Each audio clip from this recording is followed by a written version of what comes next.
Hello, ladies and gentlemen, and welcome to the Fluffenbusters, where we put on a movie we love and create our own feature-length fan commentary. Today, we have our third waffle along to Peter Jackson's Lord of the Rings, the Special Edition Trilogy, with this episode covering the first half, aka the first disc, of The Two Towers. Now, as I've mentioned on previous recordings, these shows were from at least a year ago, and they were recorded before we really knew what we wanted to do with the channel. We're sort of feeling our way through this, developing as we go, and much of our fellowship tracks was us going off on all directions with lots of tangents. Now, while there are a few tangents here, this recording shows how much we developed. We're more focused on the film.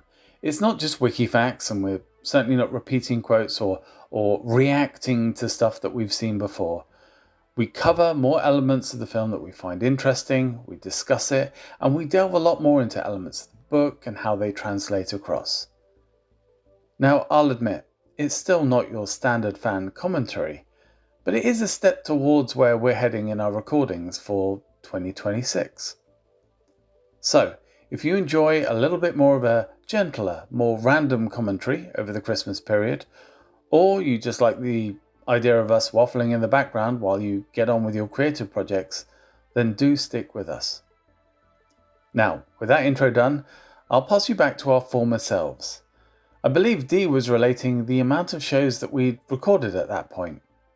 How many was it, Dee? I believe this is episode 7 of Fluffenbusters, given how we've been releasing things. I'm Mr. D, this is Mr. White. I'm sorry, I'm a step down from previous guest stars, but I will endeavour to do my best. You're the glue that keeps us together, because I would never have started this without your push, so it's much appreciated. Are you likening me to paste? There's no real safe way of getting out of this, is there? No, not really. Plead for fifth. But you join us today as we start in on our third episode of Into Middle-earth, as we jump into Lord of the Rings: The Two Towers Extended Edition. We'll be watching up to about 1 hour 45 on this, so if anyone's curious, that's just after Faramir takes out the Mumakil alongside and saves Frodo, Sam, and Gollum. So that'll be exciting. Let's start the film playing now. I'd say this was a strong... Fellowship was a really good introduction to Middle-earth. Yeah. But I know that there was a little bit of trepidation about Two Towers before it came out. There was equal parts anticipation, but also it was the film that was going to have the most stuff where they had to mix and match bits from the other books, because it's technically the book starts after it starts before Fellowship ends. Yeah, effectively, because it starts with Boromir's big death scene. But then the timeline gets all screwy, because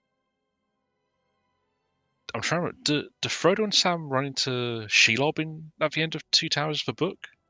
I want to say I believe they do. Yeah. They do, yeah. Yeah, because the timeline for the two sets of journeys is quite... They had to do a lot of work to make things balance out in the film. And it was understandable legwork, to be fair, because the books are great, but as I said before, there's a reason for so long it was regarded as being unable. And with any adaptation, really, the best ones are the ones that they take the source material, they appreciate it, but they also see where they need to adjust it to fit the medium. Yeah. Because it's different mediums. And it's something that I know that a lot of people sometimes struggle to grasp when they have issues with how films have adapted books, especially beloved books. Oh, yeah. But I think this does quite well. And gosh, I love this start. That lovely scene. those lovely glamour shots of New Zealand mountains, and then straight into Gandalf and the Balrog. Yeah, I think it's that element as well of the familiar, and because Gandalf is playing the classic role of the sort of the senior wise, aide in the group who is getting sacrificed, which you see all the time. It's such a trope, especially in fantasy films. I think Lawrence Fishburne is going to make a career of it. Yeah, I mean, in a lot of ways, Gandalf is the trope. He's kind of like the originator. He's the wise men who sacrifice himself and then returns powered up later on. It's kind of interesting because so often that character is portrayed as being quite weak and senile, but for Gandalf, well, in Lord of the Rings, the wizards, they're not human. They just look human, and that's something that's always really difficult to get across. But sorry, I've got to ask. I believe as well the Balrog and Gandalf are essentially the same race. Is that right? Yeah, Is that they're both descendants of, or they have the same like they evolved from the same creatures? Well, they're the same spirit. So in Middle Earth lore, you have Iluvatar, the overlord, the god who creates everything. And then everything else is kind of like effectively angels. So you have the higher order, which is the Lord. You have the highest tier, who are what most people in Middle Earth consider the gods. Okay. They don't really know anything about the creator. They know about the gods who actually created Middle Earth itself and have many other different aspects. Morgoth was one of them. He was on that tier of spirit, like effectively think of him as an archangel or a demigod. Yeah. Everything else, so Sauron, Gandalf, Saruman, the Balrog, they're all Maya, so spirits or angels, effectively. They were like the assistants to the gods. Right. Their main kind of interface with the world. The gods set the plan, and their spirits enacted it for them. And you actually see a lot of Maya across Middle Earth. Arwen's great several generations removed grandmother, the mother of Lúthien, was a Maya who her father fell in love with her and she with him, and that's what established that great realm of Middle Earth, that she joined with him and their realm was protected by her power. Tom Bombadil is, well, no one's quite sure about Tom because he's a spirit in he has total dominion of his realm, but it's a very small, very focused realm. Yeah. So I believe that he's a Maya as well, but one who's focused his powers in a very particular way. But yeah, the Balrogs were all fire spirits that fell with Morgoth. They liked what he said. Sauron is the same sort of spirit as Saruman. Okay. So that explains why they both look like they are. I can't remember what kind of spirit Gandalf was, but yeah, it's actually quite interesting. I mean, it's part of the reason I love the Silmarillion so much, because it digs into these slightly metaphysical characters. But they all kind of like, they sacrifice something of themselves to come to Middle Earth. Yeah. So they all kind of gain greater power, but also become lesser. So the Balrogs become these great fiery monsters, but they also have a limit that they can be killed. To my knowledge, no Balrog returned. Yeah. After death, whereas most of the other Maiar, in some way, they can.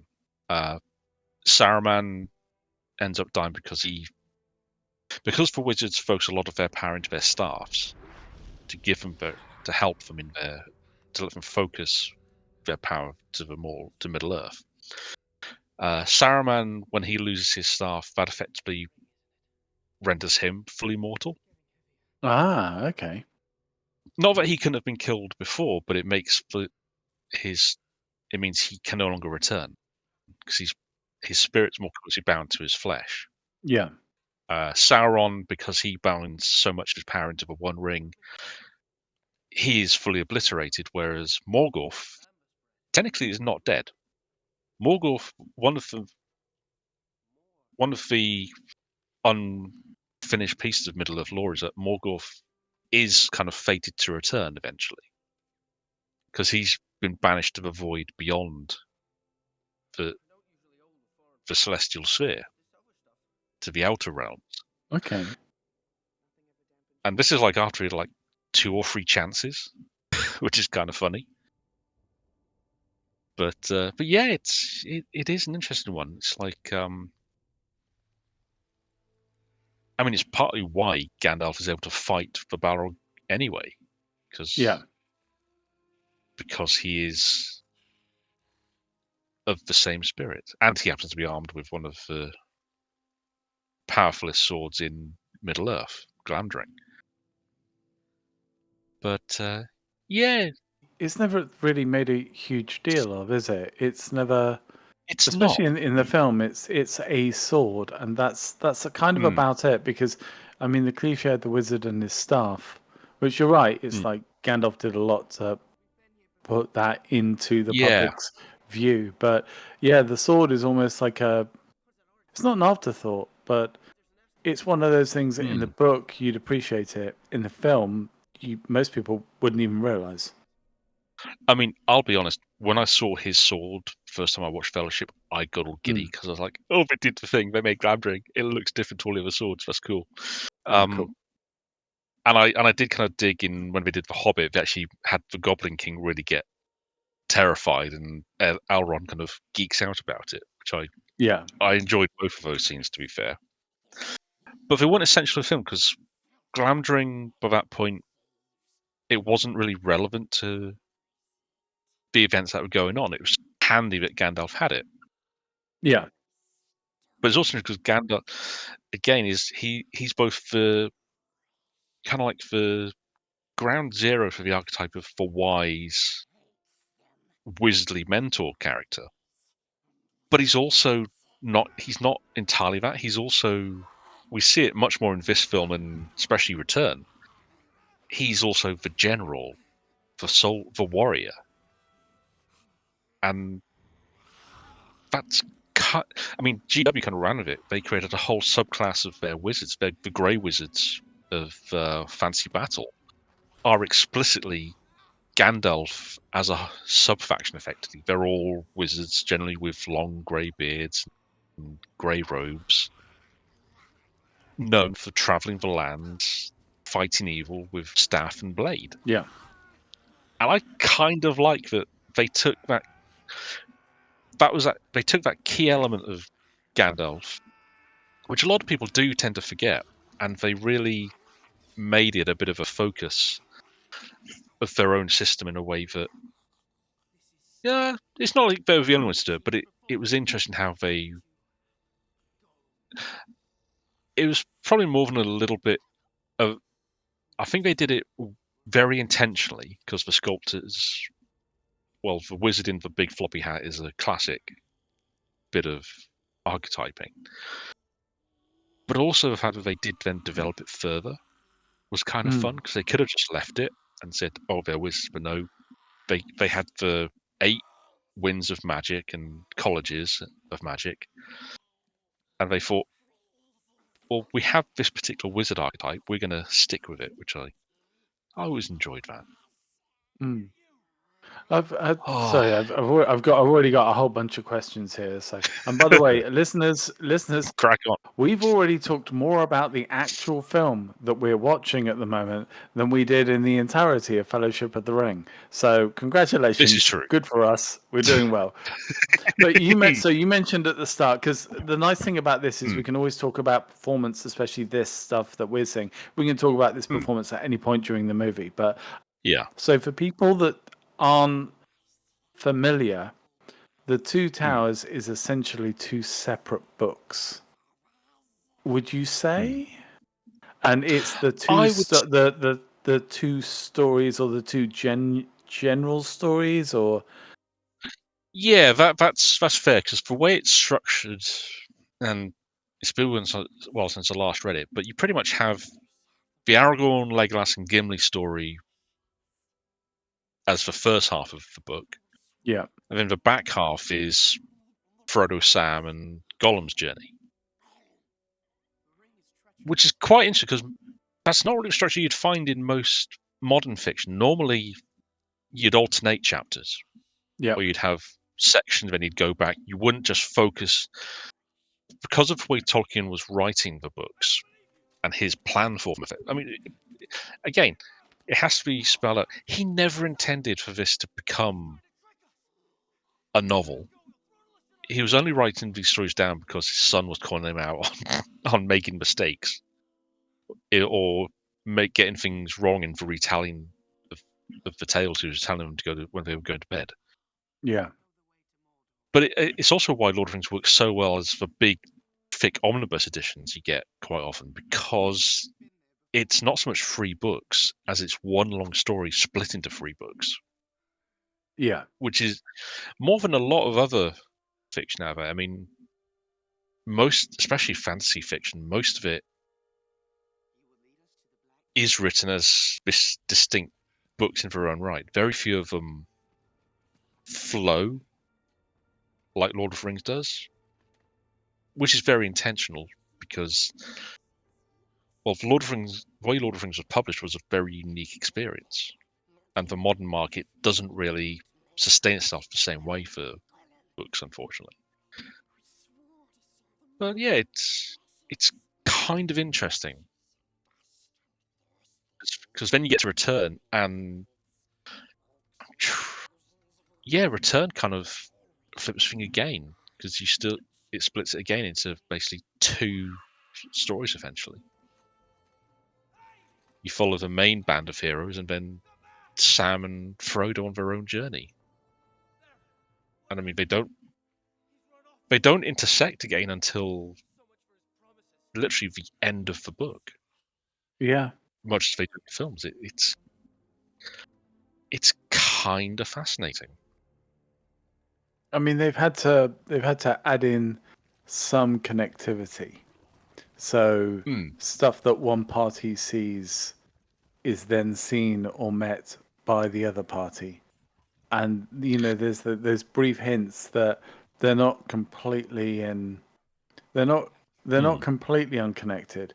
And you have to have that, I No, think, for the cinema audience, but it's a really absolutely. nice balance of just enough so that you believe, Aragorn genuinely believes that Frodo is still going. Yeah, and I mean, that pays off in return when Gandalf and Pippin get to Gondor and they first meet Faramir, and he basically tells them flat out that he's met them. He knows where they're going. After that, I don't know, but they were alive when I saw them. But yeah, it's really well structured for the film how they've organised things. I get why they made some of the changes they did, Yeah. and scenes like this where they add a bit of texture to the orcs and the Uruks is, I think, kind of important stuff. I like the fact that the Europe the guy who did most of the talking there. I mean, these are built up in the first film as savages, killers first and foremost. Barely any dialogue, and then you have this clearly older senior guy who's in charge, and they're talking and discussing tactics and positions, and they're dealing with the other troops, and it's like you could imagine, especially with a lot of these sorts of guys, what happens when a lot of the grunts get killed off and you end up with only the smarter people? What happens then? Like if the bad guys had won, would you end up with a civilization of Urux? It's well, it's an interesting question. I mean, it's some people had a bit of a go at Rings of Power for the fact they introduced orcish women and children. Yeah. But it's one of those things that kind of has to exist, because otherwise it doesn't make sense, and you run the risk of making your villains completely one-dimensional. There's nothing wrong with that, but when you're trying to create fiction, sometimes you have to have some of the story be from the opposing side. Yeah, absolutely. And it makes them feel more real. I mean, it's one of the things that I like about modern D&D is that they've dropped the idea that any race is inherently evil. I like that because some people have bemoaned it but it adds more texture because anyone can be evil. Anyone. Mm. It gives it more texture, more room to play. Because if you can have a hero arise from any race, that just gives you way more options. And I mean, I think I remember. God, there's some material that Christopher Tolkien put out that his father wrote before he passed, where he was actually working on a sequel to Lord of the Rings. Yeah.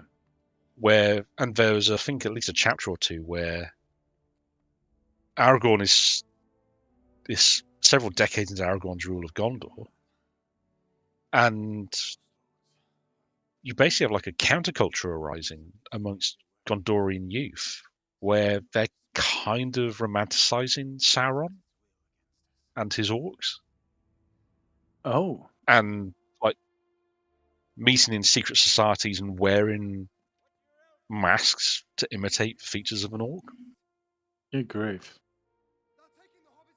Yeah, because and it's kind of it's an interesting idea that I've seen there have been a few fancy authors who have tackled that sort of subject matter. But the fact that Tolkien was looking at it himself in his later years, I find really interesting. Was there anything to do with the fact as well that because Lord of the Rings was such a big deal, that there was an element of resenting what he created? Because as you said as well, he created this essentially for his son. Yeah. But now he was being bothered by not publishers, because I think the publisher was always pretty good to him, but he was definitely getting, let's face it, hassle from members of the public. He must have been, like any author. Yeah. I mean, I gather he had gotten a lot of fans built up in the States, especially during like the 60s. Yeah. And when you can think of that, by this point, he would have been in his 70s. You know, the classic Oxford professor. Yeah. To suddenly have the flower children of the 60s and 70s suddenly becoming fans of his work and reading things into it that he probably never considered, to be fair. And just building this legion of fans who are literally worlds apart from each other in terms of not just their outlooks, but where they came from growing up. It is an interesting thing to stop and think about. And I wouldn't be surprised if there was a bit of resentment there, because, like I said, he never really planned to write these. So a sequel may not have been in his intention, but also he was such an academic. I can't think that he wouldn't have kind of in his head theorized on where history might, or where this situation might have taken things, because he was a student of history, student of language, so he kind of like knew where historically things had gone. He would no doubt have looked at what he had sketched out and thought, well, where would this have gone from here? Let's think about this. And I find that kind of refreshing, because it's nice to know that he did think in those terms, or looked at things in that way, and was willing to. And we never got that sequel. To my knowledge, there's only a chapter or two or some notes at most out there, and they were very heavily curated by his son. So I imagine it was either his age or the fact he just wasn't that passionate about it to want to keep going. I mean, let's face it, he was doing loads of other stuff. He was constantly doing stuff, but there's only so much you can do. And now we get to the Rohan. Sorry. Well, we also get the victims of war, which I like this, because in this, I think this was an extra thing. I don't believe this was in the books, but Lord of the Rings, because of the scope of it, we see everything from like the general's point of view, the senior point of view, the pivotal people. I mean, even Frodo and Sam, they're obviously not high up in a rank, but they are important in the world. And yet the refugees, the regular men. Yeah. I mean, here as well, you're seeing regular riders of Rohan, and yes, they are looking for someone in particular, but trying to find the experience of the common man and the fear, and that builds up later on, obviously with the big war, the big battle scene. Yeah. But yeah, I love the way that it's all there's that slightly lower POV, which means you realize again what's at stake, what's going on. But also as well, and this ties back into what you said earlier. Yeah. They use the two books, and I suppose because the two timelines of the books are so different and so separated, they can kind of stretch out elements and sort of fix it alongside each other, so it can work if you have a good script writer, etc.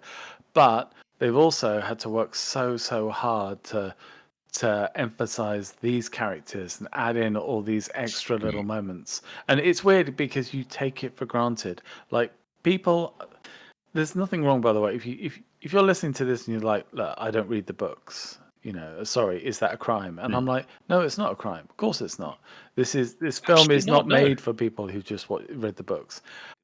And it is stylized to a movie. So regardless of whether Christopher Tolkien likes it or not, it achieves what it's meant to do because it tells the story in a way that suits the medium. But it's also got these hundreds of extra little touches that make it cinematic. And absolutely, it still gets across, I think, the core feeling. And it's weird as well because I now take things for granted. Like you can, there are, you go onto something like YouTube, and you'll get your typical short format type video, and it'll be, do you know that Éomer in Lord of the Rings is actually in The Boys? Did you know that's the same actor? And it's like, yeah, we do. Yeah, it's not exactly a shock, and yet we know because we watched this at the time and we've seen their respective careers grow and change. But actually, if you're young coming into this now, you'd have no idea. And the way that all these actors' careers have gone on, it's fascinating to see. This is almost like a little oh, what is it? I want to say time box. You know what I mean? Like Time capsule. Like a time capsule. There we go. A time capsule of Yeah. these guys, most of whom are at the start of their careers. Arguably, in the scene we were looking, we've got Emma, who's just at the start, really. And then he's opposite Brad Dourif, who's huge character actor, been in loads of stuff. And it's just fascinating to see these people play off each other. Yeah, I mean, Dourif was like 20 years into his career at this point. Yeah. At least. He'd been acting since in roles that you could spot him in since the 80s. Carl Urban had this, I think, was his first major Hollywood film role. He'd had a lot of. He was the main cast of players that was used in Hercules and Xena. Oh, okay. Most notably, he played Cupid. And Julius Caesar. Ah, okay. Yes. Cupid with a blonde, spiky hairdo. Oh, nice. Sorry, I've got to ask. You said blonde. Are we talking frosted tip blonde here? Get in there, yeah. Ooh. Google Carl Urban Cupid. I don't know. I'm a little bit worried about the sort of artwork that might come up. Yeah. And then he played Caesar in Xena, where he had him as being one of her main antagonists for a while. Okay. I think he may have played other characters because they did that in Hercules and Xena. If they liked an actor, especially if they were local, they came back several times. Sorry, was Lucy Lawless in this? And because that's what it's weird. It's one of the people that I always thought was a perfect fit for this. Surprisingly, no. I think that partly would have been down to. Actually, I think she may have been pregnant at the time because when I know that around the time Xena was in production at the same time, I think it's when she was pregnant and they had to work around it. But I think there may also have been a bit of. We mentioned this prior about how Weta shifted over to working on Hercules and Xena to working directly on Lord of the Rings, and they just couldn't do all three, so they had to they focused purely on Lord of the Rings, which left a big gap in the VFX team for Hercules and Xena. All right. Plus, most of this, this production did suck up so much talent around New Zealand. Yeah. If you were a stuntman in the area, I think you worked on these films. If you were any sort of character actor, there was a good chance you'd get involved. If you rode a horse, you were going to be in these damn films because they ran out of horse riders. 300, I believe. Most of the riders of Rohan ended up being female riders they glued beards to. Really because there weren't enough men who rode horses or had horses to ride, which is completely understandable, but I still find it very funny. It's a very old school Hollywood thing to do. If you can't get enough people of a particular look to fill your horde scene, you dig out the glue, you get some hair, and you improvise, baby. But yeah, it's really interesting how the actors. I mean, when we were back in the throne room, you had Bernard Hill, bless his soul, who had just done Titanic, but prior to that had a very respected career as a character actor in the UK. Oh, massive, yeah. Yeah, Brad Dourif, who, again, iconic horror actor, and I think prior to this, I think this was probably about 3 or 4 years removed from his role in Star Trek Voyager, and he was like a perennial guest star on shows. So he had a recurring spot on Voyager for a season and a bit. He had a cracking guest appearance in Babylon 5 during, I think, the start of season 3. And he was Chucky, and he also had other roles across the years. But then you had Miranda Otto, lovely actress, but she hadn't been in a lot prior to this that most audiences would have been aware of. She's been in stuff since, but she's maintained a very kind of low-key presence. I think her most high-profile role she was in the Sabrina reboot on Yeah, Netflix. apparently she was actually one of the better elements of that as well. And I believe she's narrating the War for Rohirrim movie Brilliant. later this year, which that's part of the reason I'm excited for it, because they've made a point of saying it's part of this particular universe. Yeah. And I know some people have had issues with how the trailers look animation-wise, but honestly, big budget anime tends to look that way, especially in the early stages for trailers. So we shall see. It's weird. So Yes. Miranda Otto had been in something with David. Is it David Wenham? David Wenham, yeah. I remember reading about that. They were talking about how they'd both been in a drama and they ended up having to together. stand in a bath or something together, and they hacked off the director because they were mucking around. So they then got a few little moments in this, and you can. I mean, I've heard stuff before as well. So for instance, like Bale and Ledger in Batman, and I think some of the Justice League as well. And definitely Henry Cavill said this. Like, you're suddenly in suit, in all the gear as a superhero, stood on set, and you turn around and you look at everyone else, and you're like, this is weird. But there's also part of you that's like, yeah, let's go for it. Yeah. I wouldn't want to be in their places, because the amount of work you have to do to stay able to fit into your costume is beyond my will to do. But part of you has to think that you've got to do this with the knowledge that you're going to be able to have some fun with it as well.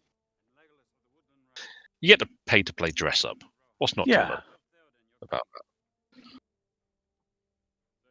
Also, as well, I'm going to point this out now because it's something that I think is now growing as a thing that's being considered, and that is that Brett, who was the stand-in for Gimli, actually did a lot more performance than people realized. And he had, for a long time, he had sort of downplayed it, and he'd not gone to reunions, and he'd not done stuff because he felt he didn't want to annoy John Rhys-Davies.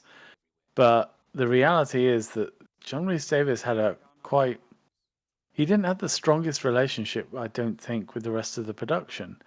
Now, admittedly, because the prosthetics and stuff, it wasn't easy for him. But you kind of wonder, look, if the prosthetic is that much of the performance and the stand-in is that much of the performance, why do you not get somebody else? And I do wonder if maybe this was a role that they were kind of really challenged in filling. I mean, Gimli is kind of the odd character out, because he is the one who he's on. I mean, John Rhys is actually of a height to be in scale to the Hobbit actors when they're together, which is why in Fellowship they did get a few scenes side by side. But for the rest of the films, Gimli's off amongst humans and elves, so the size difference.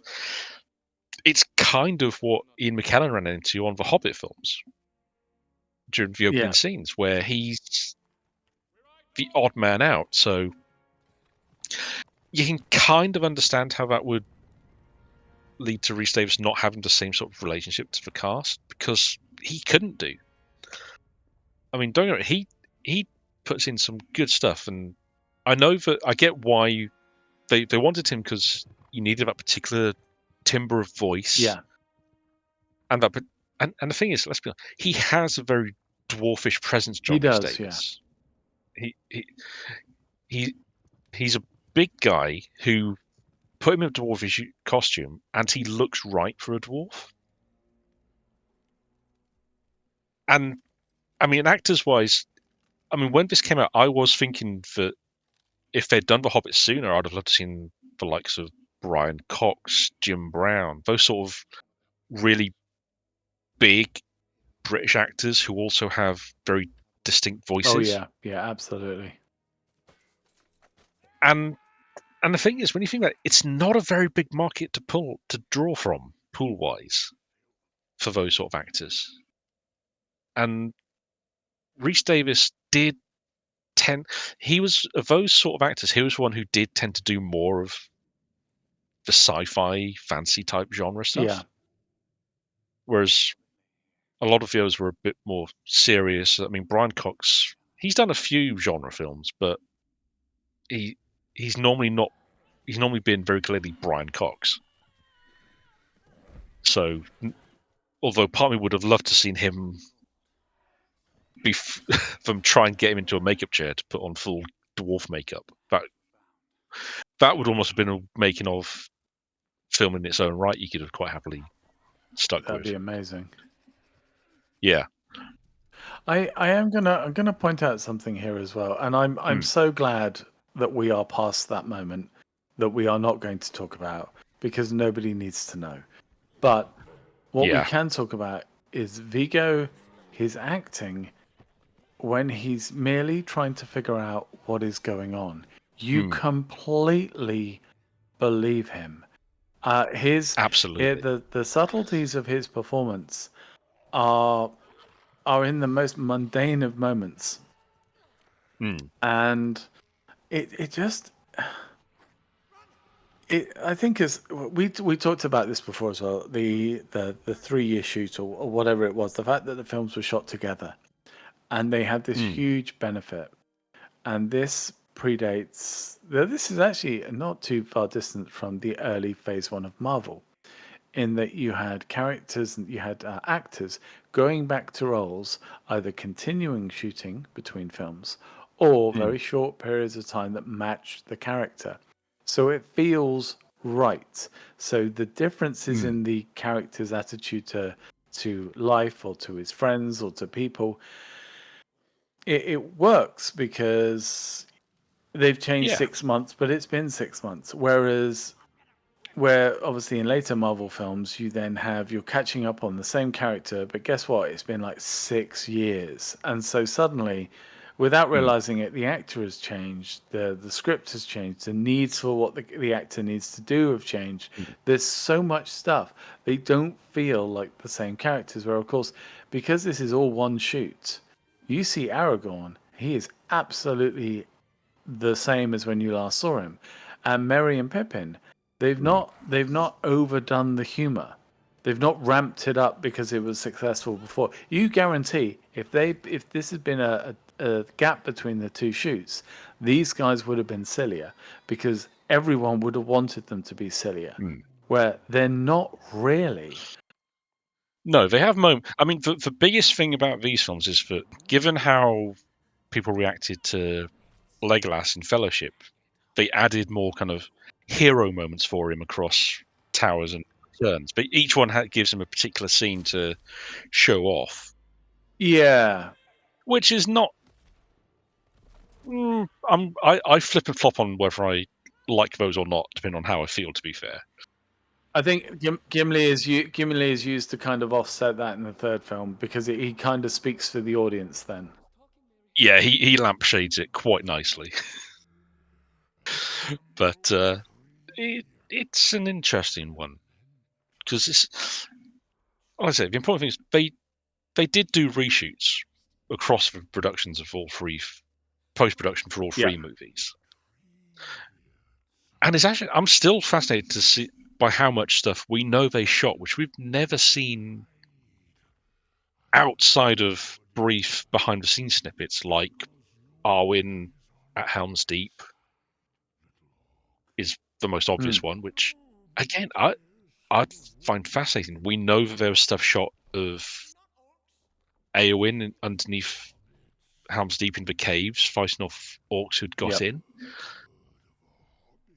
Quite a big moment from the trailer, to be fair, for Two Towers, but never expanded on. It's not in the film in any way. You don't see her even behind a pillar with a sword like she's in the trailer. That scene just doesn't appear.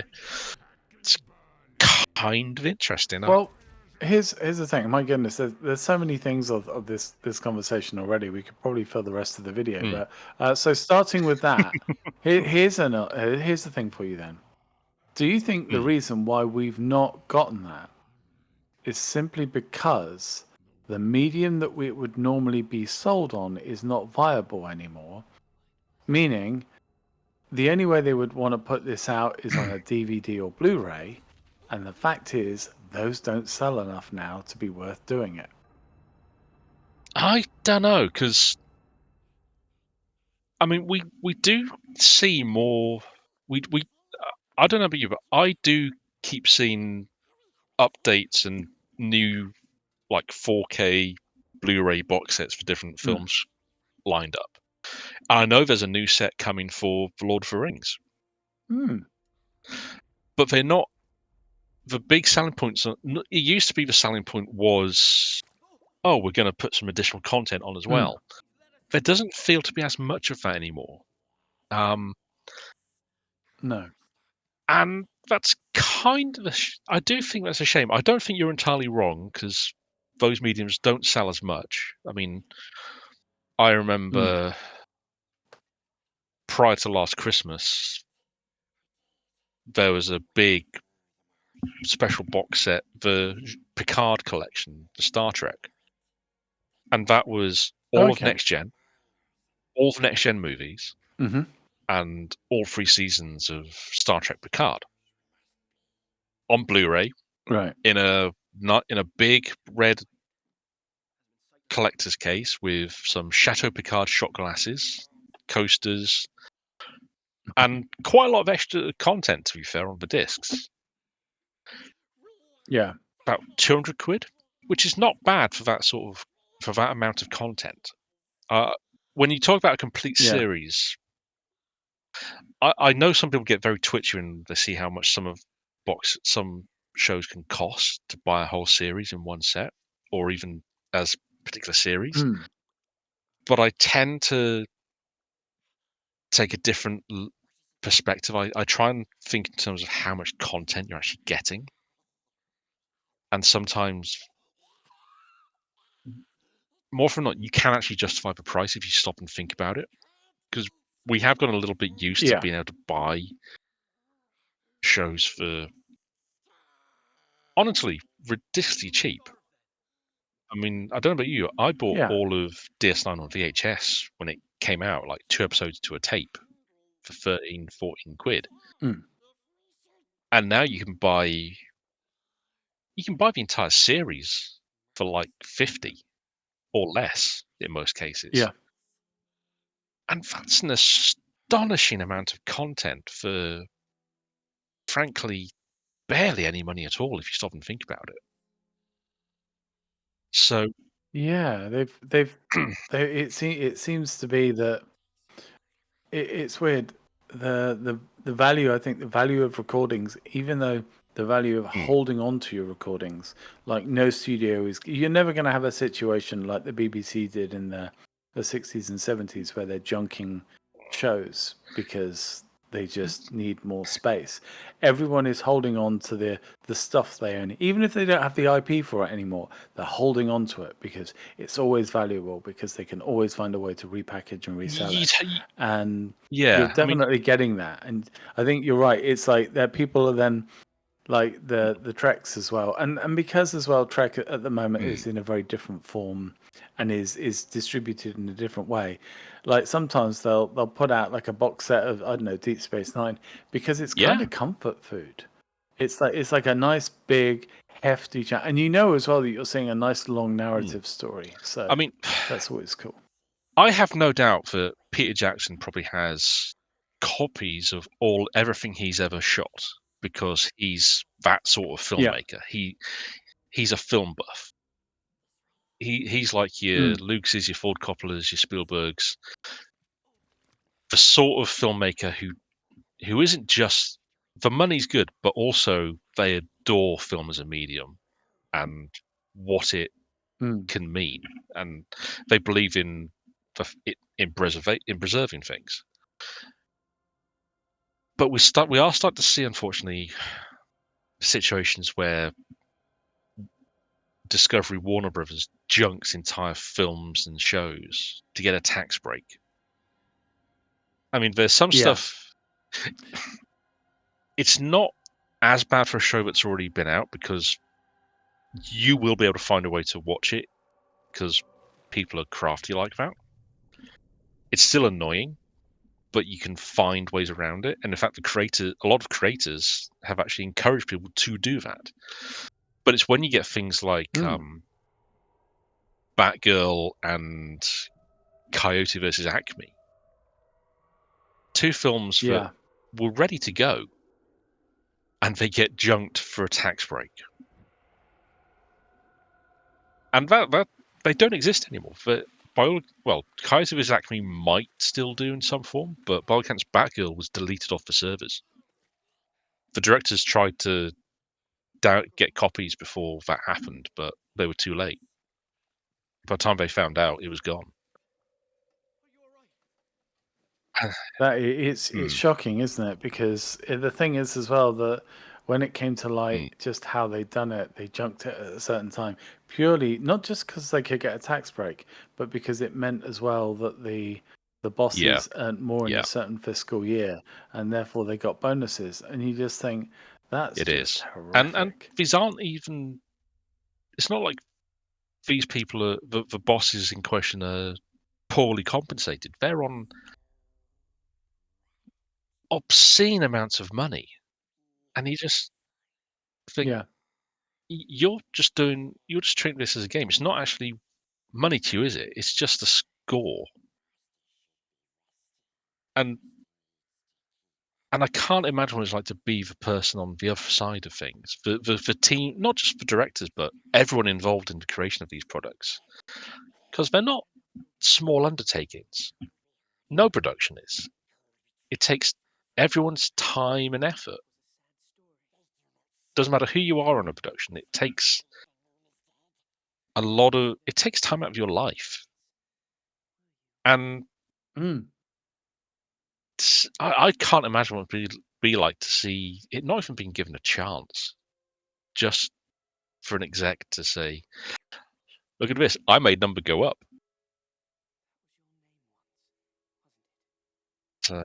Well, I suppose at this point I should say that I did spend 6 months working on the climactic scene for Tomb Raider, of which maybe 10 seconds was used.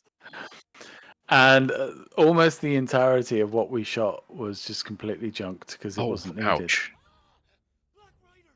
And then one day, as I was leaving, they had a big pile of scrap metal, and I saw an interesting, weird, sort of triangular piece of something they were chucking out. And it turned out it was actually the main, like, power weapon prop from the film. And of course, at the time as well, even if I'd known, I wouldn't have taken it because you didn't do that. It's one of those things you just don't do.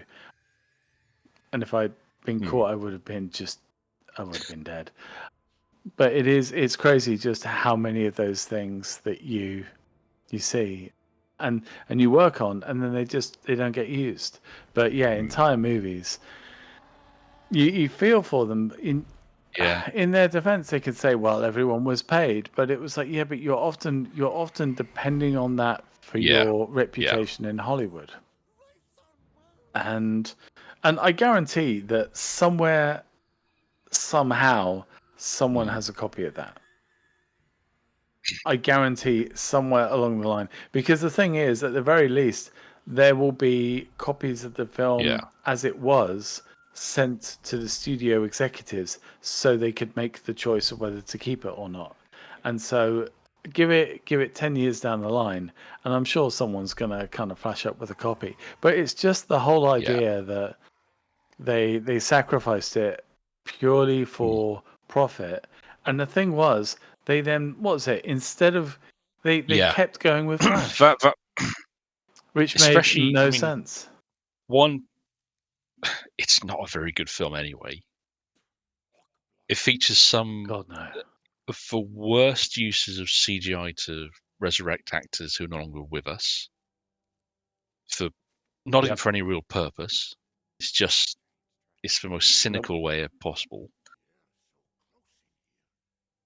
And by all accounts, Ezra Miller is just a nightmare to work with. He was a PR disaster right. Well, sorry, they were a PR disaster right through production and post.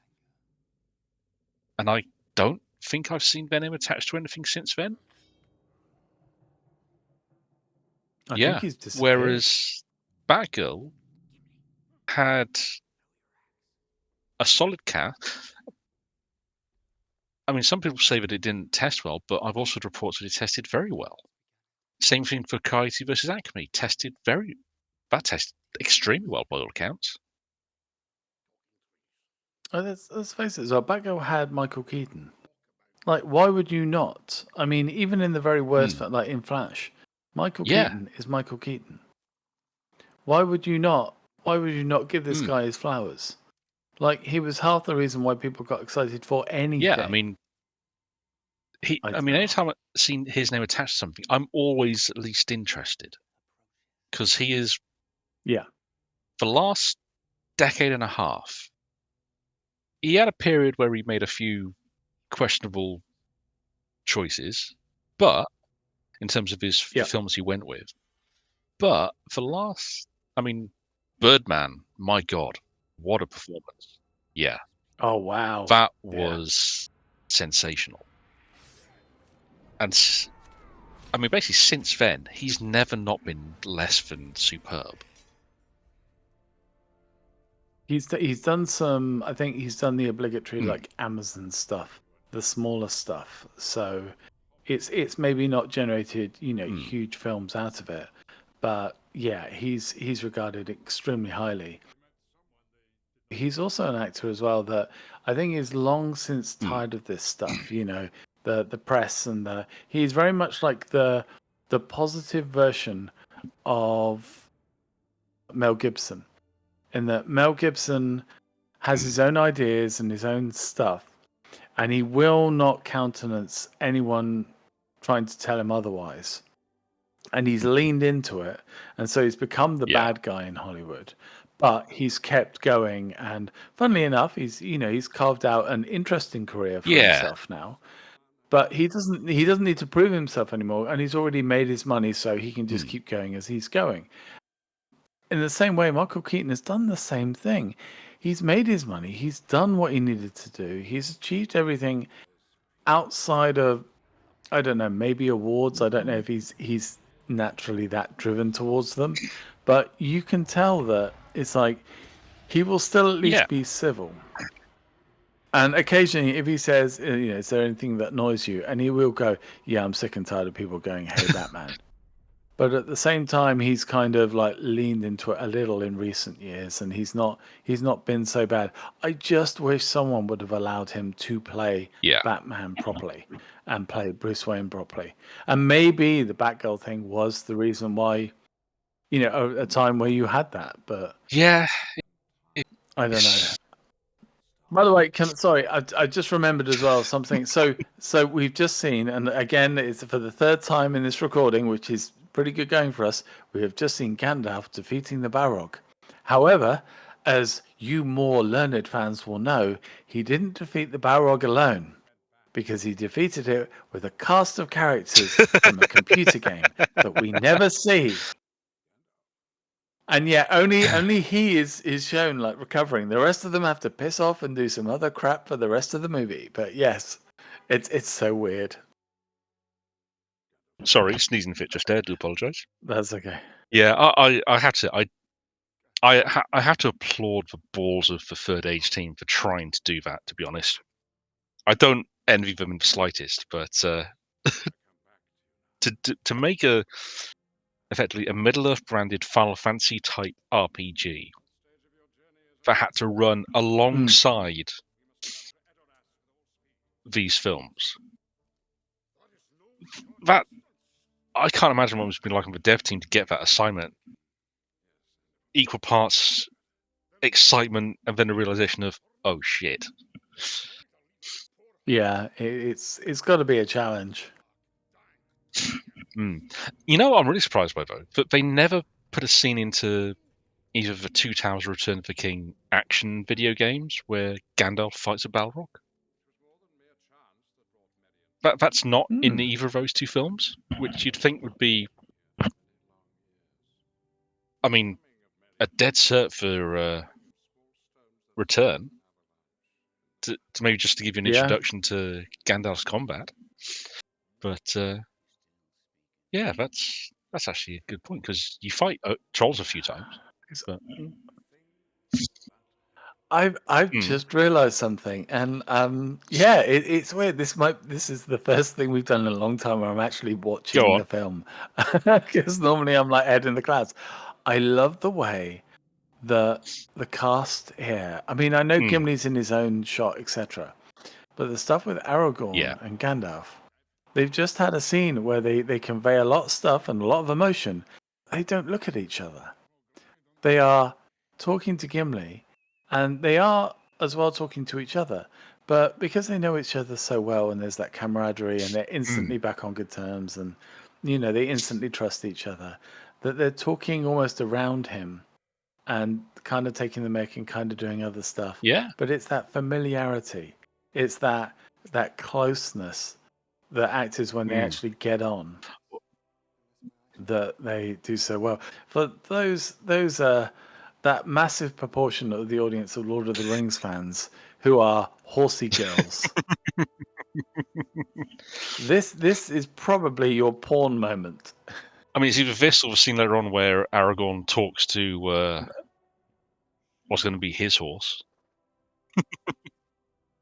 So once upon a time, when I was I believe about 5, I came home one day, and I live in a very, I lived in a very suburban, but like a very nice, like quiet town, but it was the suburban area of it. So it was the 3 up, 2 down, whatever it was. Standard back garden for all, blah blah blah. Everyone competes to see who has the nicest front garden. Anyway, walked into the house. My dog is going absolutely ballistic. My dad has got this look on his face like I've never seen before. And my mother simply says to me, "You're not allowed to go in the back garden." And I'm like, "Why?" And it goes, "Because we have a visitor." And there was a horse. A horse in our back garden. And you could see all the neighbors as well were like, "What the fuck is going on?" And it was a horse. It was a big horse as well. And what had happened is my mother was riding at the time. She rode only occasionally, and because she was part of a commoners association, which, for those of you who don't know, is a very, very old-fashioned social club involving workers. It's kind of like a very, very much like a, I don't know, socialist labor kind of thing, but it's not. But it would probably be considered now. And it's also connected as well to the fact that Christchurch, where I come from, has a lot of common ground for the people. So you have associations to manage that. And so she rode this horse, with permission of its owner. And this horse, Jamie, had thrown her, and she damaged her back. And Jamie was going to be destroyed. And my mother wasn't having any of it. So she kidnapped Jamie. And she kept it in the back garden, which of course caused issues, but yeah. And I remember over the course of about 3 days, Jamie promptly destroyed every single vegetable that my father had grown, destroyed destroyed areas of the lawn that even 15 years later had not recovered. And I remember this very much because it became, that's the spot that hasn't been fixed since Jamie was here. So she did all of that. Our dog was just beside itself, but it was a red setter, so it's beside itself half the time anyway. But Jamie stayed there until my mother had found it a place to retire. And Jamie went and lived on this farm and was, just safe until Jamie passed on. And this isn't, by the way, this isn't like something where once we turned our heads, Jamie went off and had a nasty ending. We're not talking Animal Farm and Boxer here. We're talking about genuinely, like my mum went and visited Jamie and I visited as well one occasion, for the rest of his life. So There we go. But when I see like horses, especially big white horses, I'm like, yeah, you always forget how sodding big they are close up. And when you're 5 and one of them is in your garden looking at you going, what the fuck is going on? And you're looking back going, I'm only 5, mate. I haven't got a clue. Yeah. I mean, I've spent most of my life in the countryside of North Wiltshire, so we get I'm used to going out on a Sunday to drive somewhere and suddenly having horses all over the place. But I like seeing horses being treated properly. It's nice. Oh, also, I went to Brockenhurst College, which is in the New Forest. And that's one of those, I'd say, villages. And this was a sixth form college where cows and horses would just walk along the roads. Yeah. So none of the traffic had right of way. And if a horse wanted to stand there, then you were going to be stuck for a very long time. And I always remember it was the choice of going to college in Bournemouth, which was like it was like a city, not city, but even though Bournemouth was a lot nicer than it is now, it was still a very busy place. If you weren't at the college, you could go off somewhere and do something on your own. If you went to Brockenhurst, you had to sit there and chat to people because there was sod all else for people to do, unless you had a real interest in looking at cows. Yeah. Which, I didn't really, but bless them.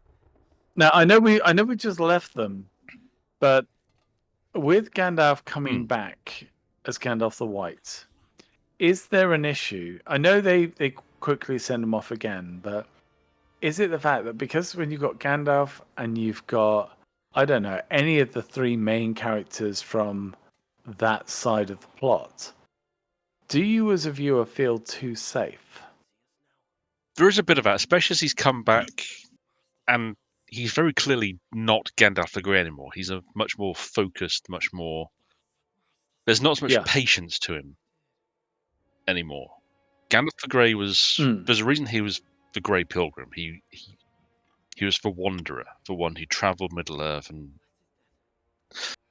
I mean, it's easy to forget that in the book, the opening chapters between Bilbo's birthday and Frodo and Sam starting the quest, there's 20 years in universe time it's a very long time. That happening, which the films kind of compress quite nicely, I think, to be fair, but it makes a bit more sense that it is compressed. But it's Gandalf he doesn't suffer being told no anymore, or being told he can't do something. This is a Gandalf who he's far more focused on his mission, and stop. The whole point is he is Sauron's opposition. He's the same type of spirit as Sauron. Saruman has fallen quite drastically, so he now has to step up on his own because he doesn't have any of the other Istari with him. Yeah, I say Saruman's joined Sauron. The 2 blue wizards, we never find out what happens to those 2. And Radagast stayed in the forests. He kind of lost himself to caring for the beasts, which is admirable, but doesn't help the rest of Middle-earth a great deal. So, he does make things a little less uncertain. He's a bit of a power-up card for any party. So there's an understandable reason why he does get taken off the board, because he is a bit of a cheat code for any scenario. Although it's like the old meme. Have you seen it where someone says, "Oh, Gandalf's turned back up with new robes, new powers. Jammy bastard one-shotted the soloed the battle, didn't he? Took all the XP." Yeah. But That wouldn't surprise me. Yeah, it is a weird upgrade as well. It's something that you don't normally see in books like this. Yeah, people, they go away and they maybe they train and they build themselves up and they become the hero. And I know Gandalf isn't meant to be the main focus of the story, but it does feel like a really, like one of the supporting cast suddenly went from powerful to S tier. It's one of those things I don't really envy the writers having to work with, because it is such a big shift as well. But it's also the Gandalf we have to spend most of our time with, because we only spend that's true. We spend what 2.5 hours with Gandalf the Grey, and then If that, 7 with Gandalf for White, effectively. Do you think as well? Do you think that was a big selling point for The Hobbit, that you get more of Gandalf the Grey? I think that would have. I mean, especially as Ian McKellen has always been so game to come back. He's done so much with Gandalf, because he's voiced almost every video game version since Lord of the Rings, which that's kind of impressive when you think about it. But he also clearly has a lot of affection for Gandalf. I mean, he was an immensely respected actor before Lord of the Rings, but Gandalf made him internationally beloved. And especially given his place in the gay community, it made him a very prominent gay man, playing one of the iconic heroes of Western literature. And yeah, I do think that The Hobbit, if McKellen hadn't been willing to come back, I don't think they'd have been able to get it off the ground. And they did. I mean, when they made it, that was kind of like when they had to, because he after that he would have been too old to do it. I mean, bless him, Christopher Lee was only able to do his scenes in the Hobbit movies really sitting down or with a stunt double. Yeah, I mean, the fact that he was even able to do anything at all is amazing. You are seeing that, by the way. You are seeing it's interesting looking at actors, especially at a certain point, and to me, it's typified by Anthony Hopkins, who, after a certain point, you could just if you were looking for it, you could see that the roles were being changed, that they were taking into account the fact that they were less mobile. I mean, my goodness, Michael Caine, I think for most of the Batman films, it turns out he was barely walking. It was like they did everything so intelligently. But at some point, with all the love in the world, either the faculties fail or physically they just can't do it.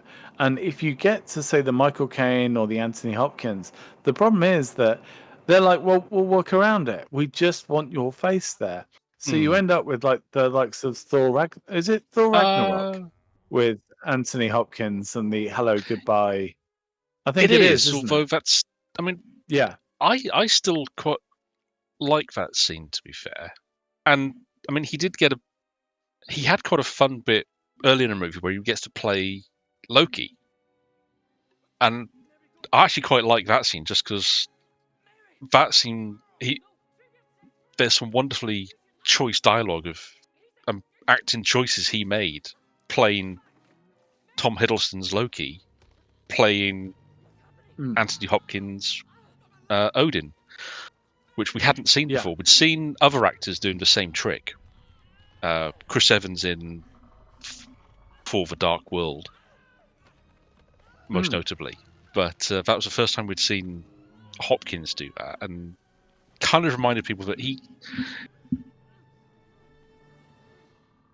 this point in his career, he's been doing a lot of stuff that, understandably, is easier on his body. So, but I'm not quite as demanding. But to see him, get to play a little, have a little bit of fun with the role was nice. And yeah, that scene was basically just a way to later on was basically just a way to basically get rid of Odin and bring on Hela. Mm. And yeah, it was a hello goodbye scene, but it was still quite a nicely acted one. Yeah, it was. They did the best they could with, I think, what they had to hand. And I've seen as well, like lots of parallels with the two actors. Like Anthony Hopkins did, I think it's called The Father, a film where he plays a guy who it was actually highlighted on, of all people, Mauler's channel. Those who don't know, Mauler is a very, very intelligent critic who actually will point out a lot of stuff, but because he tends to do it in a certain manner, and he certainly has a certain group of people around him, people perceive his genuine criticism in some very weird ways. But one of the few videos he ever did where he did the positive version of it was regarding this Anthony Hopkins film. And it is so powerful to see. It's amazing.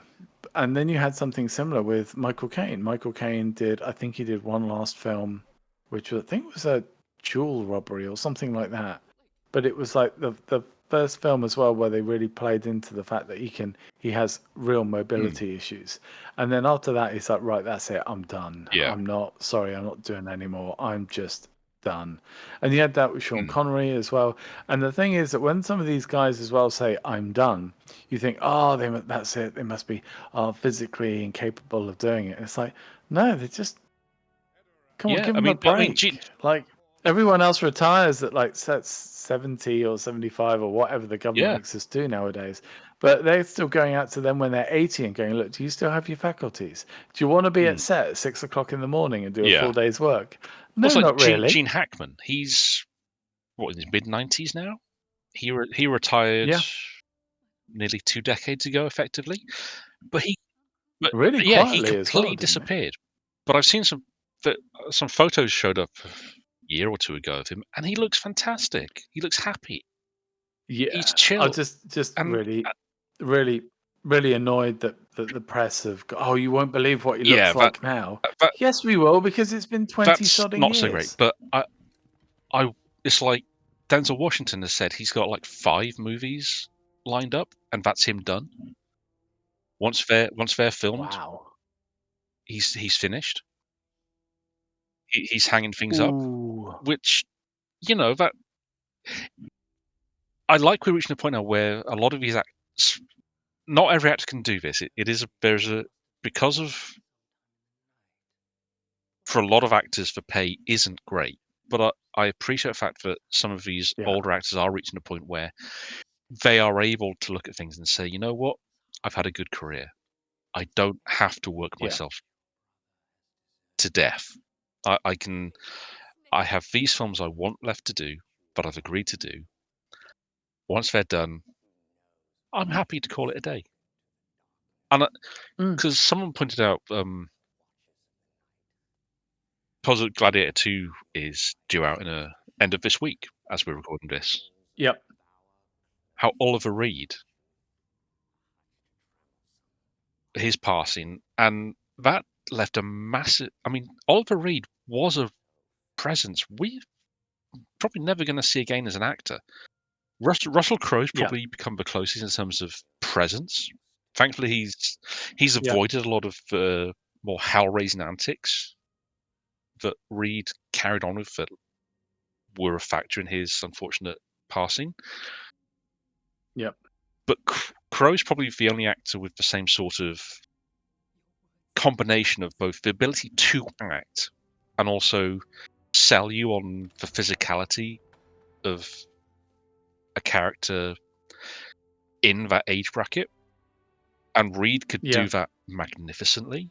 I never saw anything with him in where I wasn't sold on the fact that this man is intensely charming, but he could also potentially break you in two. Even in Gladiator, where he was 60, I think. Yeah. Which is incredibly young for anyone to pass, to be honest. But yeah, I want to see more actors being able to. I wish more not say I want to, I wish more actors could do that. But the fact that we're reaching a point now where a lot of veteran actors have had these sort of films later in their careers that have given them that a bit of extra stability where they can do that, I think is refreshing. And I've heard stuff about Denzel and Gladiator 2 that he's a shoo-in for an Oscar. Yeah. And I do wonder if that's a individual performance Oscar or a career thank you Oscar. And let's face it, people even in Hollywood, they admit that this is now a really big thing. It is. The thing is, Denzel's not, because in most cases that sort of Oscar that's effectively for a career is given to someone who's never won before. But Denzel's won like what, 2-3 times already? He even makes a joke about it. He hasn't got no space on his award shelf anymore because he's won so many. It wouldn't surprise me. I think he's won 2 supporting and 1 major. Yeah, which is still probably 3 more than most people would ever hope to win in their careers. So it's an interesting question. I've got a ticket for Gladiator 2. I'm going to see it Friday afternoon, and I'm actually quite looking forward to it because I wasn't to start with when I heard about it, but the first trailer did what it needed to do and kind of sold me on the. I wasn't sure about what they were going to do with it, but it looks like they've done what kind of makes sense. So I want to see how it all comes together, and it's got a cast that I absolutely adore in it. So I'm really looking forward to seeing how it comes together. And it's Denzel in a Gladiator movie.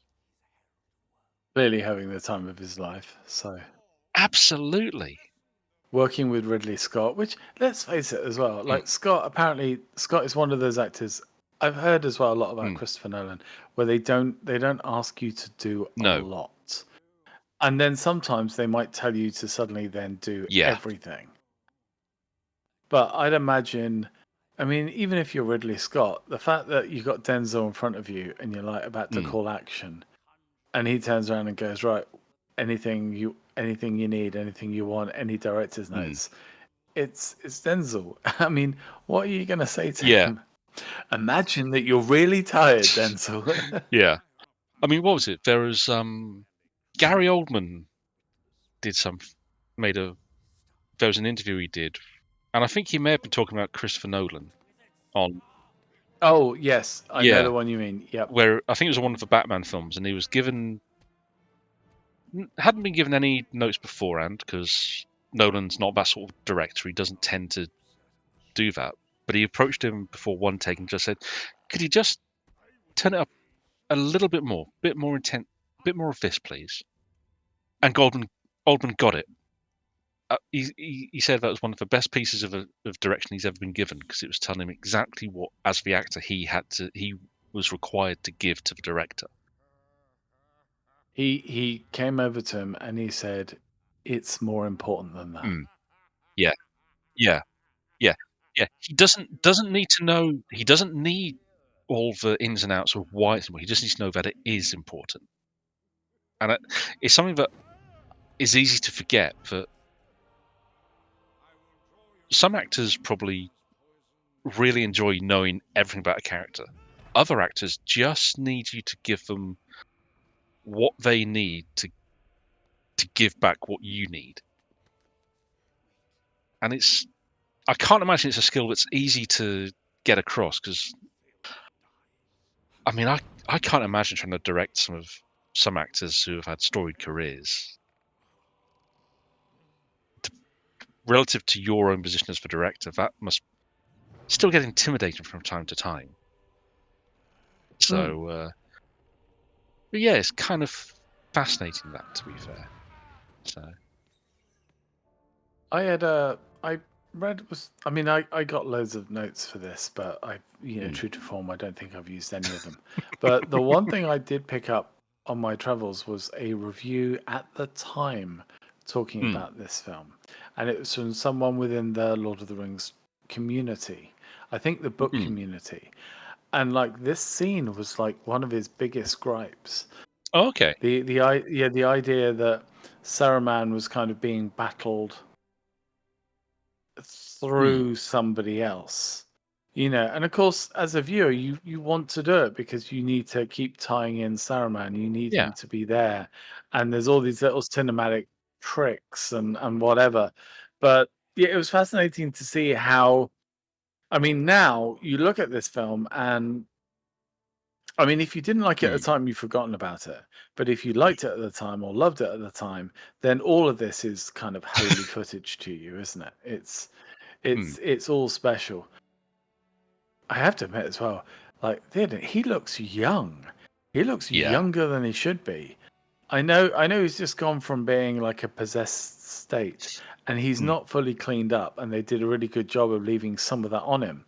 But he looks a lot younger than I think he was. Yeah, at I the mean, in time. fact, some of that I think is he did normally have quite a thick old beard, did Bernard Hill, for a lot of his later life. Yeah. So in this, he is wearing a much more trimmed down goatee effectively. So that no doubt has a big impact. But also that blonde wig helps a lot because it's some quite luscious locks. It does, definitely. And I can't speak for you, but certainly from my experience, put a sword in a man's hand and you feel like $1,000,000. Oh, and not just any sword. That is a beast of. I even remember like being in the cinema and people just went, "Oh!" when the sword was drawn, and you were like, "Yeah, that's it." By the way, I always read this as worm tongue, and I always say sometimes wormtail because obviously another character, different franchise. But the idea that he's been exposed to the sun it's almost like it's something there's almost a vampire because he is a parasite.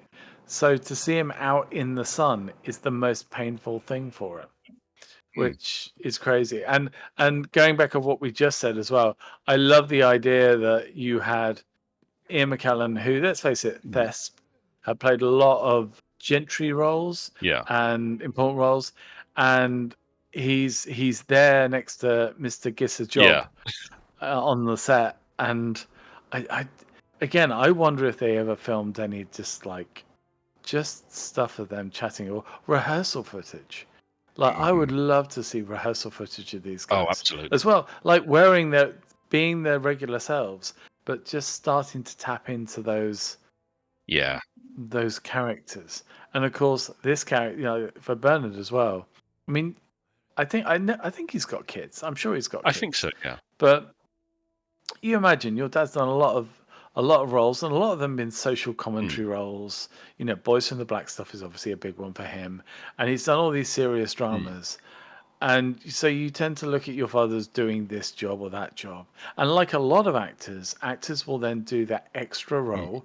Think Raul Julia, for instance, for their sons or for their kids or or their grandkids, or because they just want something innocent for people to enjoy. And you just got to imagine your dad, or this is your dad or your granddad, and you're seeing him on screen with a sodding wizard, and he's holding his own. Yeah. And you're like, he's in the middle of a magic battle. He's just been possessed by Christopher Lee. This is the weirdest shit. I've got an elf and a dwarf in the throne room beating up thugs, whilst a wizard battles Count Dracula for my dad's mind. What's going on? By the way, did you ever find out, is this anything to do with Sutton Hoo? Was there an element of Sutton Hoo to this, or was it taken from other cultures? So I have to admit, the Rohirrim feel kind of... So the Rohirrim take a lot of Saxon and Norse that's why into their DNA, but they also do build a lot on. There's just a soupçon of old British in there as well. I mean, we are rotten on this island for burial mounds and the like. I live not 10 miles from several of the most famous in the country, most notably West Kennet Longbarrow. And it's a different time period because that's a long barrow, not a round barrow. Round barrows were very distinct elements of a particular period. But Sutton Hoo, in terms of, especially the helmet, the iconic Sutton Hoo helmet design, I know that I think Richard Taylor and some of the other design team from Weta did have said that they did look at that specifically for inspiration in terms of to dial in the vibe of the Rohirrim properly. Because they are a bit of a melange. Because for most people, if you say you want a nation that is horse riders, that are warriors who are in the saddle as often as they're on foot, most people would kind of think, well, we're going to go east. We're going to talk Mongols. We're going to talk Persians. For here in the West, because the medieval period was such a strong influence, we tend to think more in terms of the knight, the knight in full plate. Whereas this kind of skews back much more, like I say, to late Saxon, early Norman styles. Lots of chainmail, lots of leather, not so much plate. I mean, even the heavy armor worn by the Royal Guard and Fërdin and Eomer, then they're more chain and scale with then inlaid leather armor over the top, as opposed to proper plate armor, or they're softer metals as opposed to steel that are used for the plate.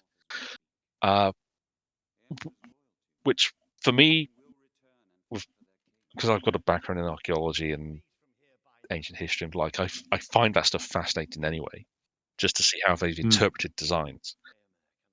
But yeah, the Rohirrim are really interesting because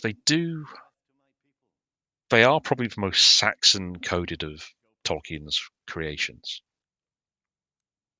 And it's interesting because he actually has a whole faction we never see in the films that turn up in Return of the King that are that classic high medieval full plate armored knights in the Knights of Dol Amroth, who we've never seen on film, but Games Workshop actually have done some really excellent interpretations of over the years,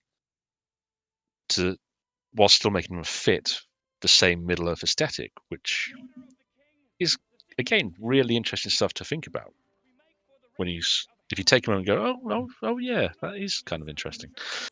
But yeah, it was as a kind of like a thought experiment, because again, the Rohan are very much built off of Old English in terms of their language. Yeah. So it makes sense that Tolkien used them to extrapolate along a completely different lines to basically a completely landlocked nation of horsemen who actually have kind of appear out of nowhere in Middle Earth history, because I think they arrive the middle of the Third Age and save Gondor, and then the steward of that time awards them the lands that become Rohan. Because this was technically Gondor at one point, but it was kind of like given to the Rohan as a thank you. And I don't think we ever find out where they came from. I think they came from the north in the Legendarium, but that's kind of as far as it goes into their greater origins. Otherwise, they just have existed for. I mean, Rohan as a nation's existed in Middle Earth for not even 1,000 years by the time the films take place. It's quite a young enterprise as these things go.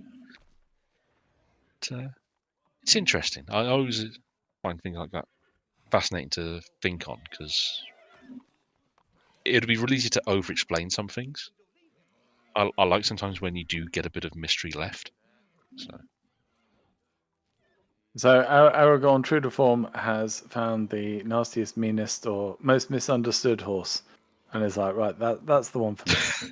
Come here, you, come here, troublemaker. Yeah, that's fine. Yeah.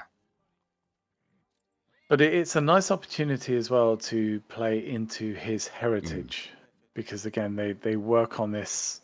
Oh yeah, you're right as well. It's like the heavily chain-mailed people walking around.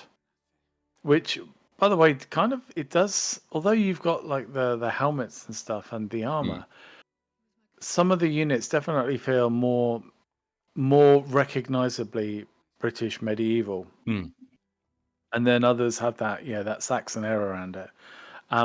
But every time, even these scenes, all I'm struck by is yes, the actors, which are amazing, and obviously the animals, but then in the background you have these huge wooden struts and supports, and because these things were built, I think very much like The Hobbit, it was all built, it was all real, and then they just left it for a bit, or rather they got the structures up there, and then the rest of it aged in whilst they were doing the rest of the stuff, which I love. Yeah, I love things like that.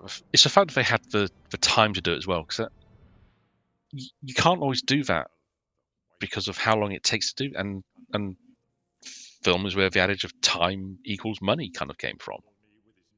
Yeah. And the fact that this production was designed to be such a long-term thing meant that they could build Hobbiton and let it literally bed in.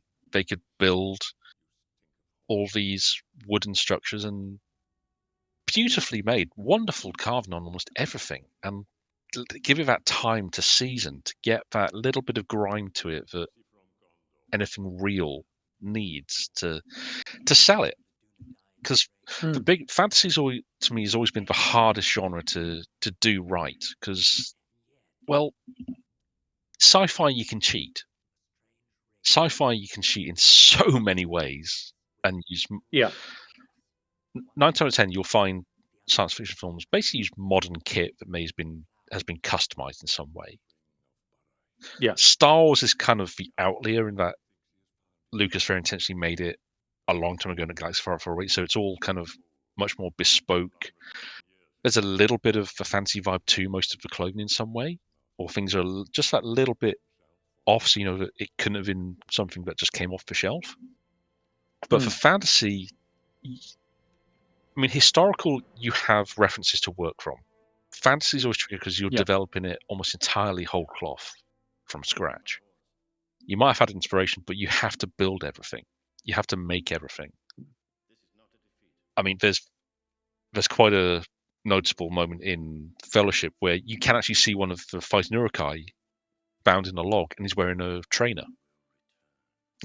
Yeah. And it's funny, but it's the sort of thing that if it had been more than that blink you'll miss it moment, can take you out of things. But this is all so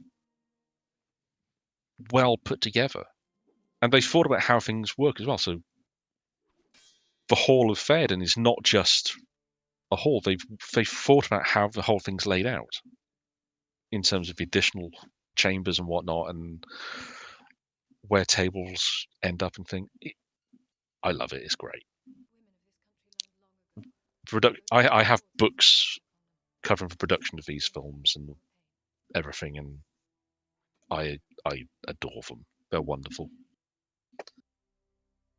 I've always wondered with the impact that this film had, especially for its sets and elements like that. I know you can go and visit, like, I think it's the original Hobbiton set in New Zealand. You can wander around. Yeah. But I'm amazed that they've not just built a full, like, world of Lord of the Rings. Like, I think part of the difficulty is that so many of the locations, it's not just structures that are important, it's the locations. Edoras was, if I remember rightly, it's in a national park, the hill they built it on. So it's a completely temporary structure. They had to prove that it could be Yeah. built safely, and then they had to remove it, and there had to literally be nothing left to even show that it had been impacted, which is amazing. Yeah, and there's a lot more CGI to that Fort Citadel than you think. Some stuff is quite clear, obvious if they had to CGI it, but there's other stuff when you see them build it in digitally, you just think, oh, that's more than I thought they did. That's kind of impressive. Now I know that Weta in the last few years have kind of like set up like a museum of their own, kind of like as part of their main build. I think it's part of their main building with several kind of like recreations of or things that they've built to replicate settings from Middle-earth and other things. Yep.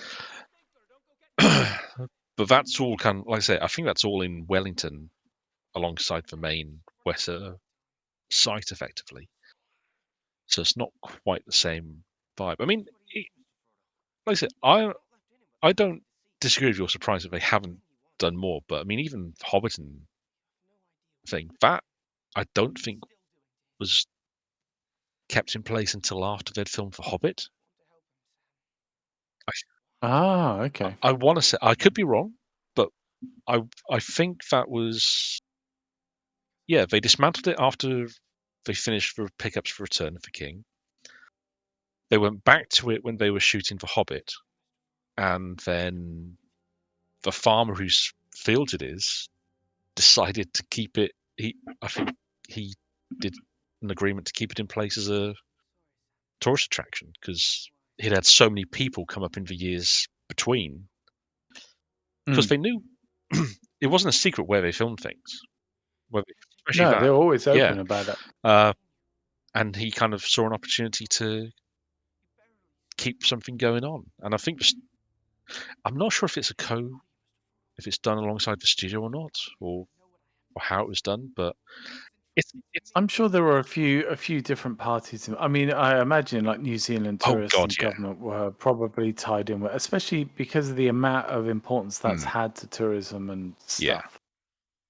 But I love that things like that have happened, and it's one of those experiences that it's in New Zealand. It's not out of the way, but it's also not the most accessible place in the world for a lot of folks. Nope. But it's one of those experiences that it's nice that it's there and people can do it if they want to. So, and Andy Serkis delivering a masterclass in flipping between characters like a switch. Because, good lord. So we're looking at say his impact, and one of the first things that I think of is Mark Ryan, and it's ironic because this ties into something that we talked about earlier, and that is John Rhys Davies. Now, I believe that John Rhys Davies was on set for his stuff, but I don't think he fed lines in to Brett. I think Brett just said his lines as is. So obviously, they accepted that he had a different accent and Australia, and they just ran with it. Whereas because of Serkis, you've had the rise of, say, people like Mark Ryan, whom, if people who don't know, all the Bayverse films, and I think all the way through to, I think actually all the live action films, every time that Bumblebee has appeared, obviously he's been a model, but Mark Ryan, a British actor who has been in a lot of stuff. He's definitely someone that you'd recognize. He was like in Black Sails and a few other things. He was the voice of Bumblebee. So he would be on set and he would essentially act out and voice Bumblebee on set. And it was something that definitely came from this, because this was, I think, the first time, because they animated Gollum. They had stuff done. They'd done like 2 years of work. And then when they brought Serkis in on board and they started like including him in the scene, and they would do the scene with and the scene without, but because they were basing an animated performance off of him, they had to change all of the work that they'd done previously to fit that mold. And so it was a huge challenge. So, and he's had a huge effect, he definitely. But give it like 10 years have passed, and Hollywood has gotten really quite bad with effects in the way that they treat effects companies and the way that they do stuff. And so it's almost like you're seeing post-circus now, where people are forgetting the lessons that they picked up during this time. And again, it's one of those things where the Rings trilogy and I want to say the Star Wars movies are kind of like the exception to the general rule, where the effects teams had pretty much the time they needed. Like I say, they spent 2 years pre-production on Gollum, and then they threw almost all of the work out once Andy Serkis was on set, and providing them that motion capture data to refine the performance and the look. I mean, Gollum, as we see him in Two Towers, is vastly different to the small glimpse we got of him in Fellowship. Wasn't he more like a cat in Fellowship? His eyes had a bit of why that I'm to it. saying that. I mean, they still hadn't fully dialed in the design at that point, but you can just tell from what we see in that scene of him on the ladder in Moria that it's such a there are some real big differences to how he looks here. But they're differences that were kind of important because this Gollum feels more real. The one that we saw in Fellowship felt more like a CGI artifact. This one, you know it's CGI, but it's also so good, and the performance underneath it is so good, you forget. And a lot of that, yes, Andy Serkis' performance is stellar, and the effects team put so much work into rendering Gollum, but he looks, even today, 20 odd years later, it's still one of the best realized characters of its type. I mean, not the first. Oh, absolutely. Jar Jar Binks was really the first real attempt at it, and for all its flaws, is actually quite well done. Most of the flaws are not actually anything to do with the performance or the animation. It's more down to some of the choices made in terms of story for the character. Gollum, because he's coming from the book and he's such a good character in his own right. It meant that Serkis could come in and just give that performance, and it's so good as well.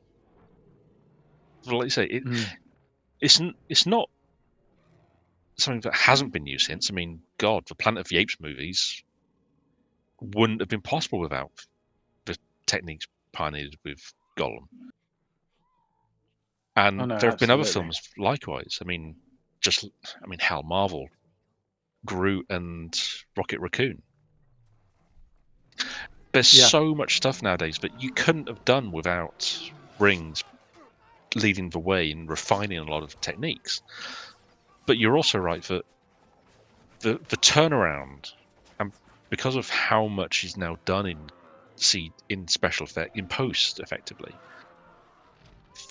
and the work that these effect houses have to do, and the time restraints they're under, and the budgets, because so many of them are lowballing themselves just to get these things out.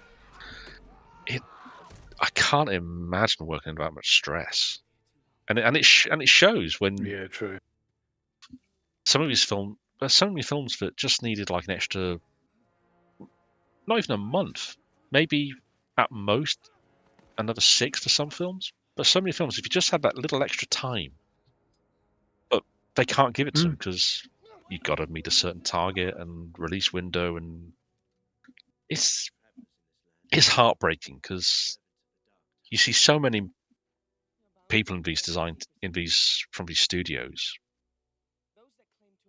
on social media just kind of like having breakdowns because they're heartbroken that people are ragging on their work, or they're just their studio's been closed after delivering Oscar-winning effects work, and it's just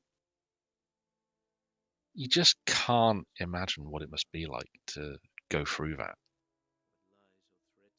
It's like the games Yeah, industry, isn't it? it's pretty much identical to the games industry. For people Mm. doing the hard work are the ones who are put under the most pressure. The ones who are actually making things that people are consuming, and the ones who keep getting away with it are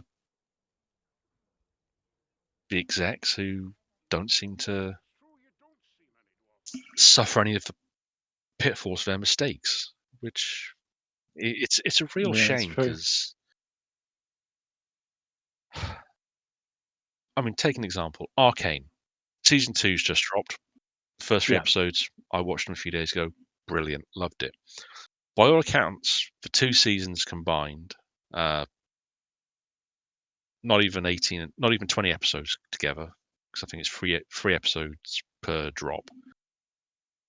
250 million total budget. Now, some people have been saying that that's ridiculous, but then you stop to think about it, and that is, on average, they're between 30 and 40 minutes an episode, because they're not standard half-hour length. Not uniformly, anyway. But you're talking 18 episodes, that's a minimum of 9 hours of content you're watching.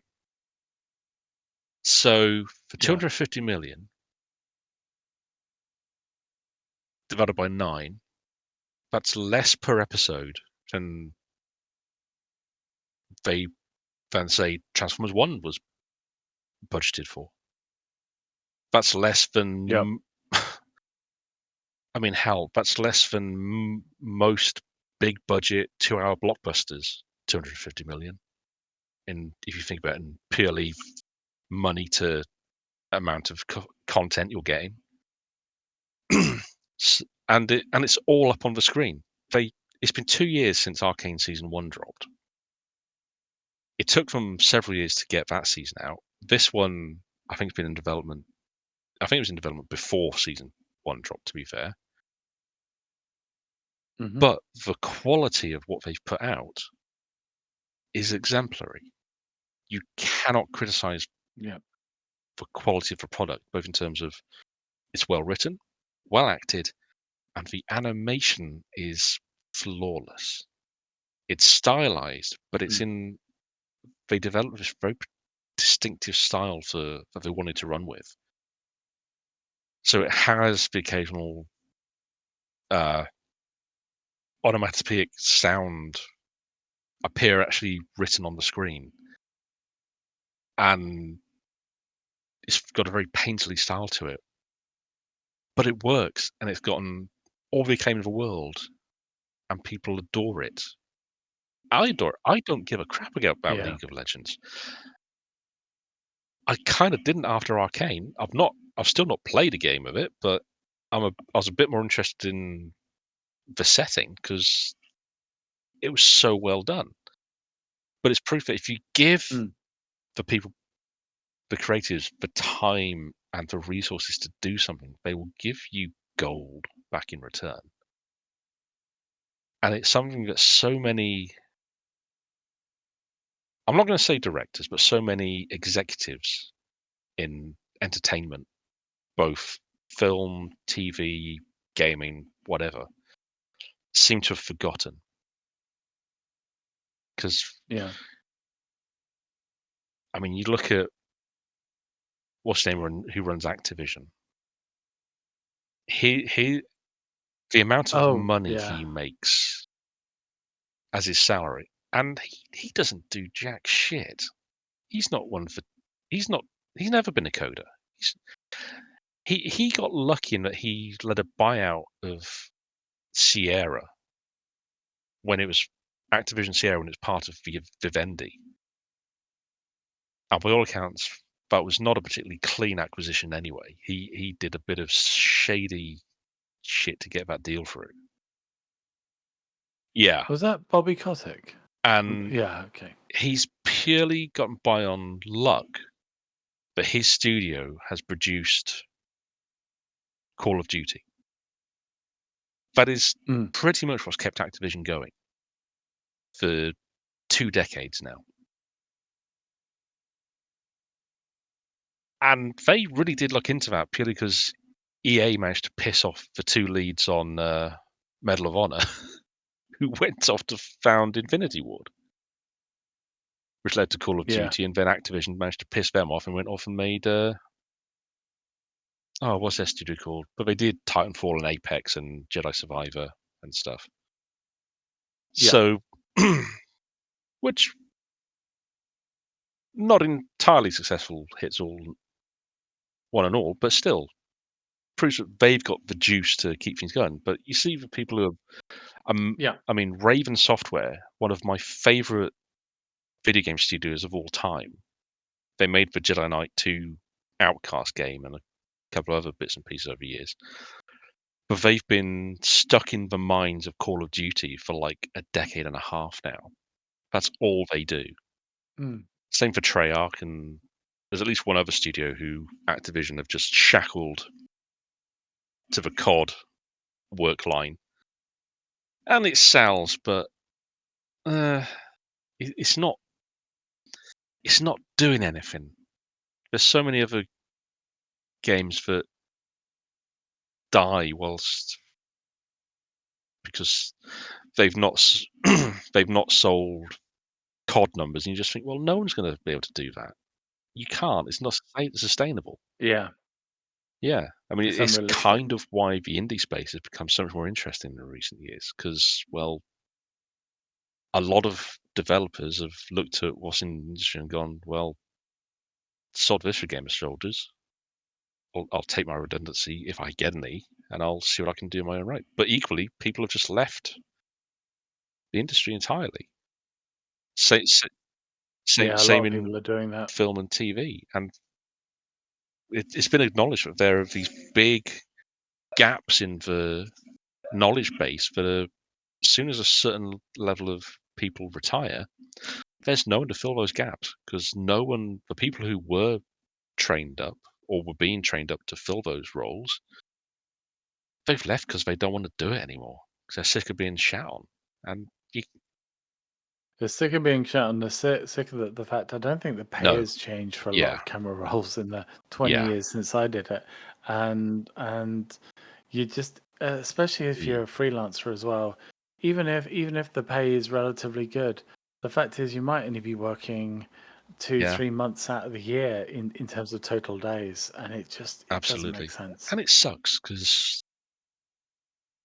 I mean, I personally maintain there's a very small number of people who wouldn't want to do something if they were able to. But a job needs to give you the basics to live. If you can't do that, what's the point? Yeah. I mean, exactly. I've seen people bemoan the lack of artists.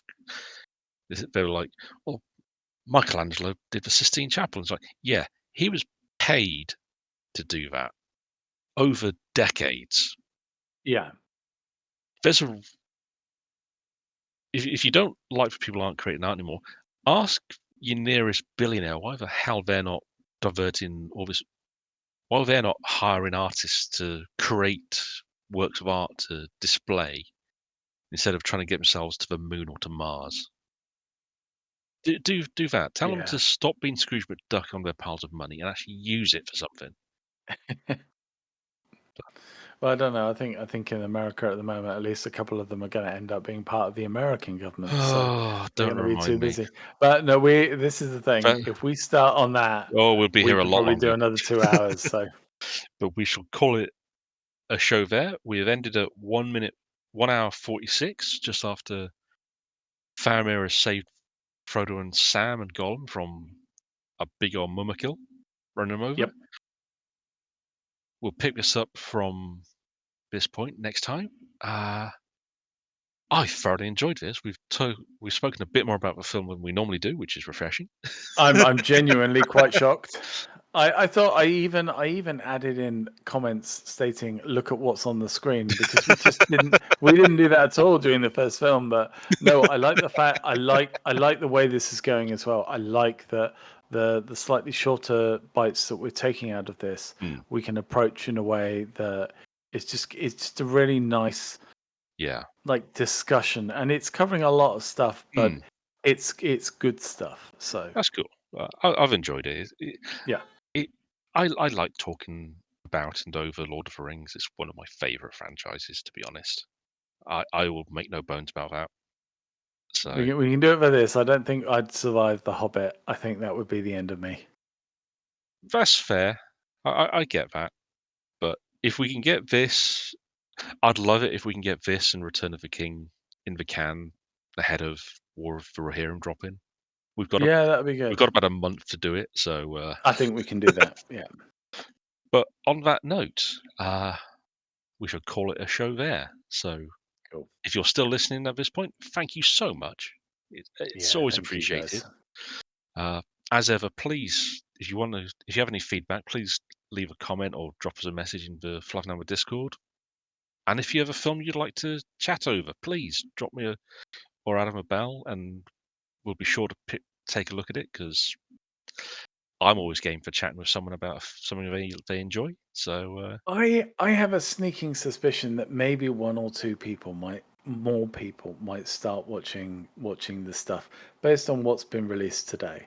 Just a sneaking little suspicion. I really hope so, because that was so much fun to do.